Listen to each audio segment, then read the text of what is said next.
grid sampling, and currently we're in a big field which has 72 different points, so I have to pull 72 bags of soil out, and that consists of probably about 13 to 14 individual probes for each grid. And currently we're right in the middle of a grid right now. We're in grid number 31, the way it looks. Yes, 31. I'm halfway through it. And this one here, I'll bring it all up. It shows all the points that I have to hit. That is all the points I have to hit.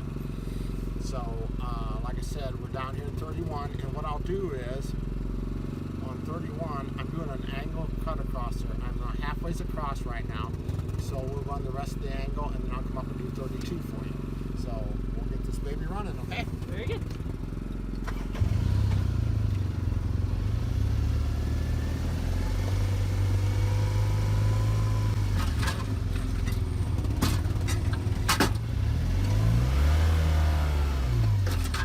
Basically, we're getting about a 6-inch core right now. I think I've kind of lost count. I think I'm probably on about 4.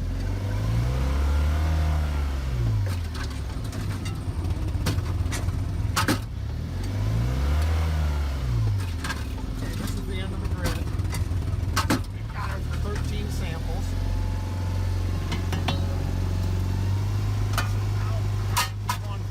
Grid. The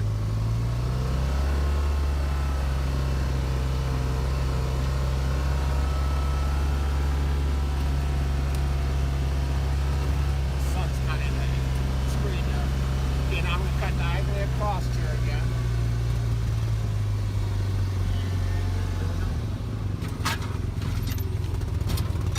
While it's proving, I'm bagging the last one I just did.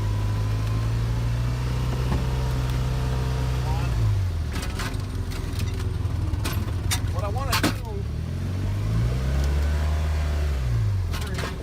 when I hit the center of the grid there, the point, I want to be on number 7. 4.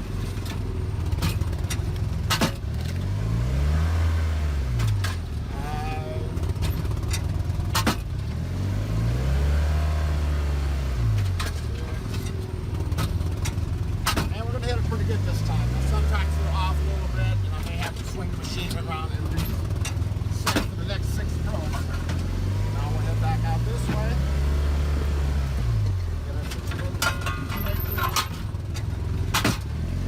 It depends. Sometimes I'll have to take up to 15 to 16 probes if the soil is real hard, because the probe won't go down as far and I won't get a bag.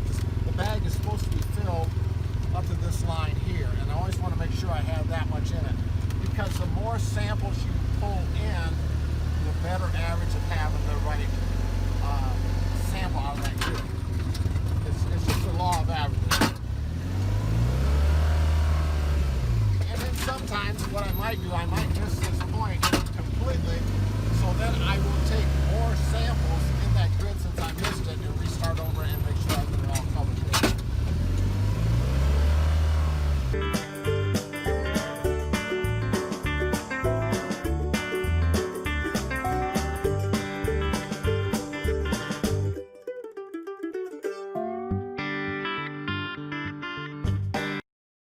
A 2-year is probably what is preferred. It depends. If you have a corn bean rotations, it's 2 years. Now, if you have a corn bean wheat, then it's 3 years, and you do it usually in the wheat. And then if you have a 2-year, you have a corn 2-year beans, and it's a 3-year sample.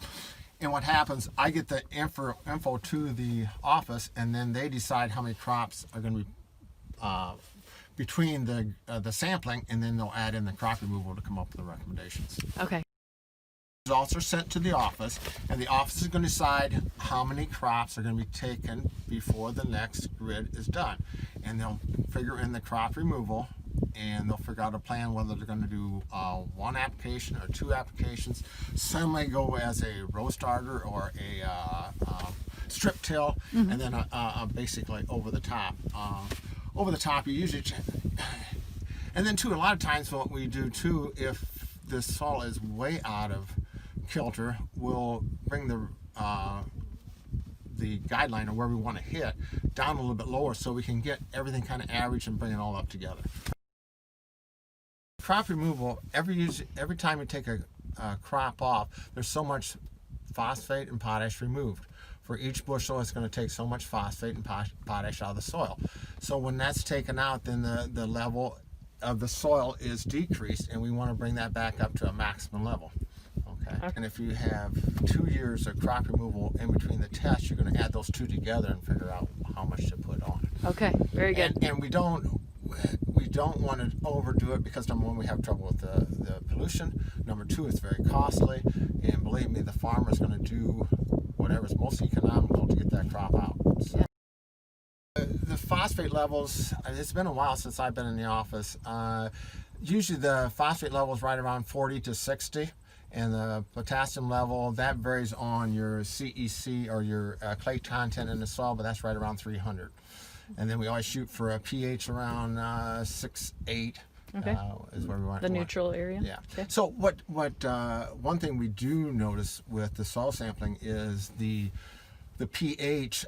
We used to put a lot of lime on, and now with this grid sampling, we don't put that much lime on. And also, I think if somebody's in the precision, in a period of time, they'll see the fertilizer bills go down. Maybe the first couple times it'll be a little expensive, but once they get it in kilter where it's supposed to be, it's pretty easy to maintain and have a least costs, more so than just doing a broadcast all the time. Yeah. I was in the office when we started the grid sampling, and I noticed one farmer stayed in it. I think I was in the office up there. He was in there for 12 years in the program, and I kept seeing his fertility costs going down, and his pH. We used to deliver, on a 40 acres, we used to deliver 80 to 90 ton of lime, and now we're lucky if we get maybe a 1 semi 20 ton of lime on that. Get this in and get it in. I get all my stuff in, and they make the recommendations to the office.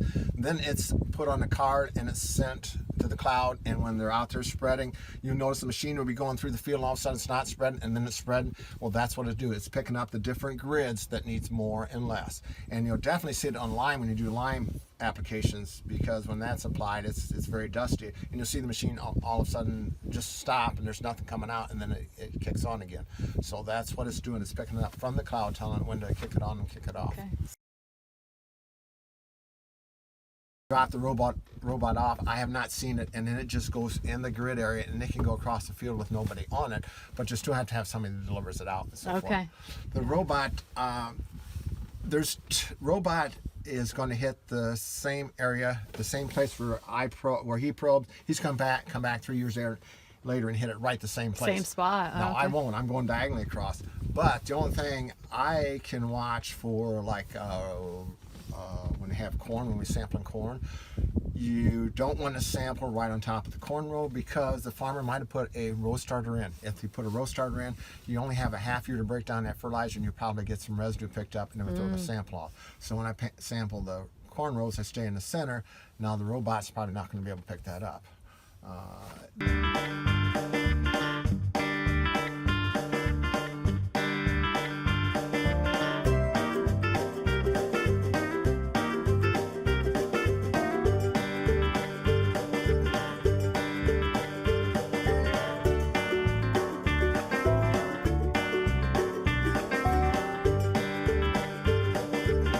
Taking a lunch break. Do you want to run this baby?